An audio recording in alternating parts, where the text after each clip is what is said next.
everyone, it's Stephanie here with a video from My Favorite Things. In today's video, we are going to be recreating this card that design team member Keeway created using products from the new January 2017 release. So to start off, I just have a piece of watercolor paper. This is cut down to 4 1/4 by 5.5 inches, and I just have it on my craft mat there because we're going to add some color to this background with distress inks. So I've picked 3 different blue colors. I have Salty Ocean, Mermaid Lagoon, and Blueprint Sketch, and I'm just using an ink blending tool, and I'm going to start to add color to this background. Now I tend to normally use the smoother side of watercolor cardstock, but because this is just going to be a background and we're not really going to be doing any stamping or anything on it, I decided to use the rougher side just to give it a little bit more texture.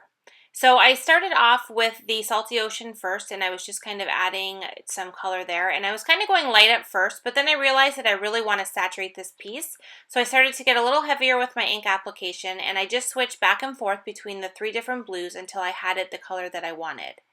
Now, one thing that I love to do with distress ink backgrounds is to take water and kind of spritz it over top and then use a paper towel to dab that water up. I find that it really helps to make it look even more distressed.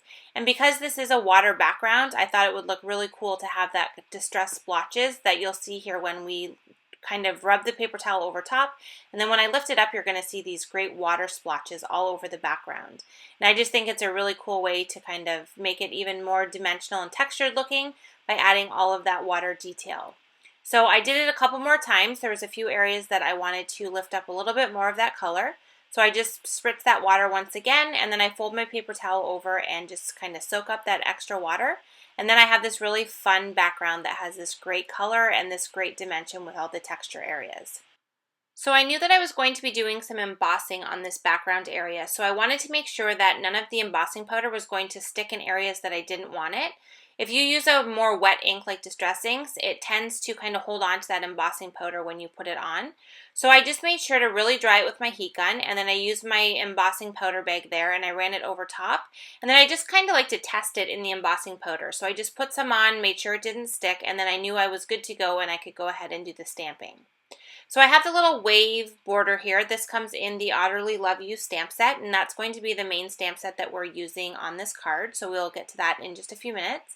But I'm just going ahead and stamping this wave onto the background piece. And I'm using Versamark ink, which is a clear sticky ink that is great for any type of embossing. And then I'm just taking my white embossing powder and completely covering all of these little wave areas that we stamped here. And then I'm going to take my heat gun and I'm just going to heat these up. And that's just going to leave us with these great little wave detail stamped images on this background piece. And they're all going to be embossed and just have that really fun, shiny, textured look.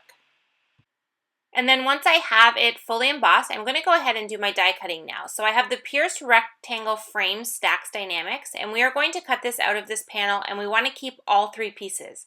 So you want to keep the outside very thin border that you get from die cutting it, and then you also want the frame and then the inside piece as well. And we're going to adhere all these pieces to our card front, but we're going to turn it into a shaker card. So what I'm doing is I'm adding adhesive all over the entire front of my card front. So this is a top folding white card base. It measures 4 1/4 by 5.5 inches.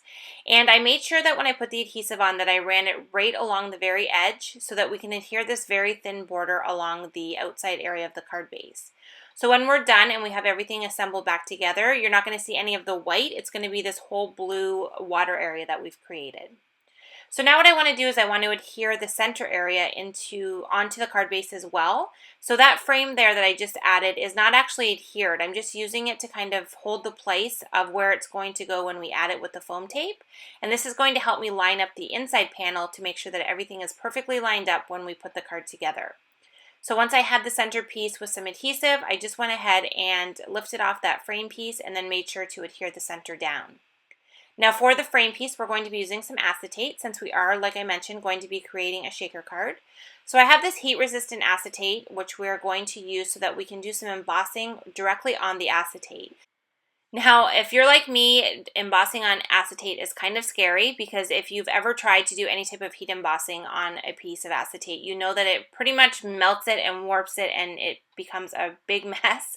But this heat-resistant acetate works really well, and if you're just very careful and you add your heat in short spurts, then you're able to emboss it without any issues, and it actually doesn't warp it at all. So it's kind of a fun look, and it allows you to see the sentiment all the time, even though this is a shaker card, because you don't have any shaker components kind of going over top of it like you would if you had the sentiment stamped directly on the card. So once I had the sentiment heat embossed, I just went ahead and added 2 layers of foam adhesive to the back of that frame. And then I'm just taking my sequins. I have a big bowl of clear sequins because I use them a lot. And I just am adding a big pile of them right to the center area of this background piece. And I like to just kind of use my fingers and move them around and make sure they're nice and smooth and I don't have like a big pile of them in one area, because it will be hard to add the shaker piece onto the top if you have like a big mound of sequins kind of in one spot. So once I knew I had them all nice and flat in there, I just took the top piece, I took the adhesive off of the foam tape, and then I just added that directly on top. Now you can see it fits perfectly in the area that we had left over, and all of those stamped and embossed waves line up perfectly on the card design. Now, like I mentioned before, we are using the Otterly Love You stamp set. This is new for January 2017. And I went ahead and already stamped, colored, and die cut the little otters in the fish that we're using. And I'm just using a foam adhesive and adding them to the front of my card all around the sentiment area that we stamped. And then that is going to complete the card, and we are left with this super fun water shaker card with these adorable otters as the focal point. So thank you so much to Keeway for providing this awesome card for us to recreate today.